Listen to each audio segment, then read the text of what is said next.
हर हर महादेव। मुरारीदास प्रभुदास हरियाणी जी एक प्रसिद्ध श्री राम कथावाचक हैं, परंतु पिछले कुछ वर्षों से सनातन धर्म समाज को ये अनुभव हो रहा है कि मुरारी जी की विचारधारा सनातन धर्म के मूल सिद्धांतों से विपरीत होती जा रही है। इनकी मति का समर्पण सनातन हिंदू धर्म के धुर विरोधी संप्रदाय मुस्लिम संप्रदाय की ओर हो गया है।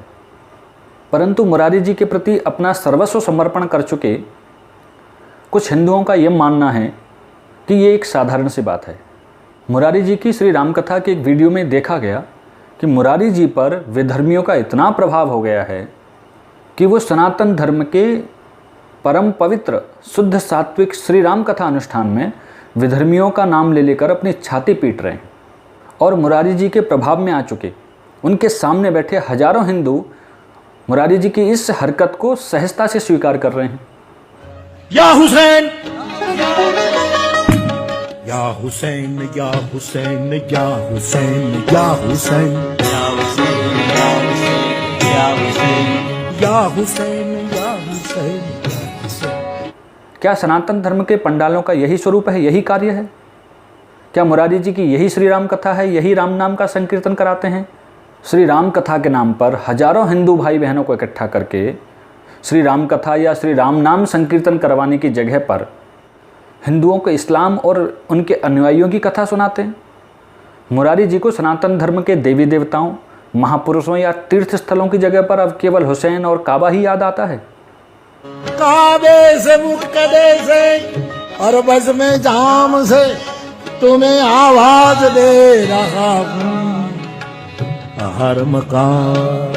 और हमारे सनातन धर्म से इतना बड़ा द्रोह करने वाले, इतना बड़ा पाप करने वाले मुरारी जी का अहंकार तो आप देखिए। मैं व्यासपीठ से अल्लाह बोल सकता हूँ, हुसैन बोल सकता हूँ। इन्होंने व्यासपीठ को अपने पिता की संपत्ति समझ लिया है। क्या इनके गुरुजी ने इनको यही ज्ञान दिया था कि जो धर्म, जो समाज इनको मान, प्रतिष्ठा, संपत्ति, ऐश्वर्य प्रदान करे, उसी धर्म को, उसी समाज को ये भ्रष्ट करके अपने अहंकार को पुष्ट करें? ऐसी स्थिति में मुरारी जी पर श्री गोस्वामी तुलसीदास जी की एक चौपाई बिल्कुल सटीक बैठती है। नहीं को अस जन्मा जग माही, प्रभुता पाए जाहि मद नाही।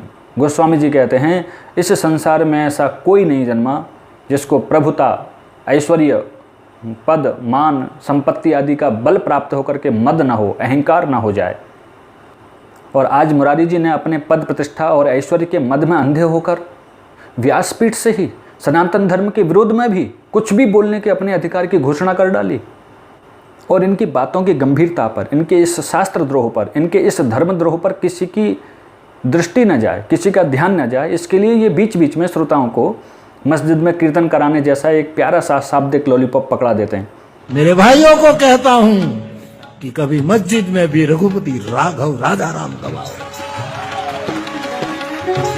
मस्जिद में कीर्तन करवाने की बात पर हम मुरारी जी से सिर्फ इतना जानना चाहेंगे कि इन्होंने अब तक के अपने जीवन काल में कौन सी और कितनी मस्जिदों में श्री राम नाम का कीर्तन करा दिया। शास्त्रों की उदारता के नाम पर मुरारी जी जनता को, श्रोताओं को मूर्ख मत बनाइए। भारतीय शास्त्रों का औदार्य है। और इसी के साथ मुरारी जी की इन बातों पर तालियां बजाने वाले इन श्रोताओं से भी हम ये कहना चाहेंगे कि अपने विवेक को जगाइए।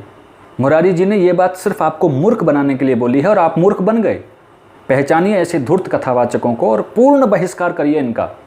धर्मद्रोही, शास्त्रद्रोही मुरारी जी के लिए अपना सर्वस्व और संपूर्ण समर्पण करने वाले इन श्रोतागणों से हम इतना जानना चाहेंगे, क्या श्री राम कथा के नाम पर आप अल्लाहु अकबर, बिस्मिल्लाह यही सब सुनने के लिए अपना धन और समय बर्बाद करने के लिए यहाँ आते हैं? जब कोई व्यक्ति शुद्ध सात्विक सनातन धर्म को छोड़कर परम तमोगुणी विधर्मी संप्रदाय और भूत प्रेतों के लिए समर्पित और श्रद्धालु हो जाता है तो उसका व्यक्तित्व और उसका चेहरा भी भयानक हो जाता है, उसकी दुर्गति हो जाती है। अल्लाहु अकबर, बिस्मिल्लाहिर रहमानिर रहीम।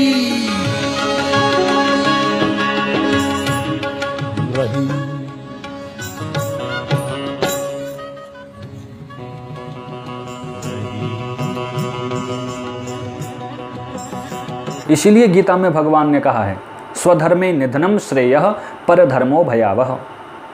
अपने धर्म में मर जाना अच्छा है, परंतु दूसरे का धर्म नरक आदि भय को देने वाला है, दुखों को देने वाला होता है।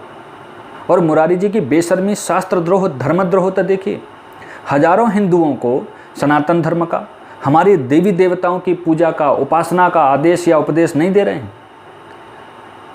वो हिंदुओं को रमजान में अल्लाह की बंदगी की ओर प्रेरित करते हैं। कर खुदा की बंदगी रमजान में, अने रूह की पाकीज़गी रमजान में।